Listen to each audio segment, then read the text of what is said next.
नाज़रीन तव्हां खे अपडेट कंदासीं हैदराबाद में पहिरियों भेरो सिंध सॉल्ट वेस्ट मैनेजमेंट ज़रिए कचरो खणण जी शुरूआत कई वई आहे। पहिरें मरहले में 90 गाॾियुनि ज़रिए लतीफ़ाबाद मां कचरो खणण जी शुरूआत कई वई। 1000 टन रोज़ानो कचरो साफ़ करे शहर खे साफ़ सुथरो बणायो वेंदो। सिंध हुकूमत सिंध सॉल्ट वेस्ट मैनेजमेंट ज़रिए कचरो खणण जो ऐलान कयो हो। अहम ख़बर अवां सां शेयर कयूं पिया। हैदराबाद में पहिरियों भेरो सिंध सॉल्ट वेस्ट मैनेजमेंट ज़रिए कचरो खणण जी शुरूआत कई वई आहे। पहिरें मरहले में 90 गाॾियुनि ज़रिए लतीफ़ाबाद मां कचरो खणण जी शुरूआत कई वई। 1000 टन रोज़ानो कचरो साफ़ करे शहर खे साफ़ सुथरो बणायो वेंदो। सिंध हुकूमत सिंध सॉल्ट वेस्ट मैनेजमेंट ज़रिए कचरो खणण जो ऐलान कयो हो।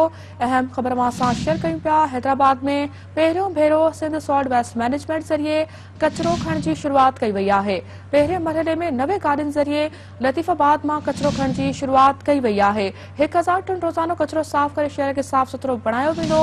इन हवाले सां वधीक तफ़सील लाइ राब्तो कयो आहे हैदराबाद में Sindh TV news reporter Feroz Babar सां। फिरोज़, अपडेट कजो, हैदराबाद में पहिरियों भेरो सिंध सॉल्ट वेस्ट मैनेजमेंट ज़रिए कचरो खणण जी शुरूआत कई वई आहे।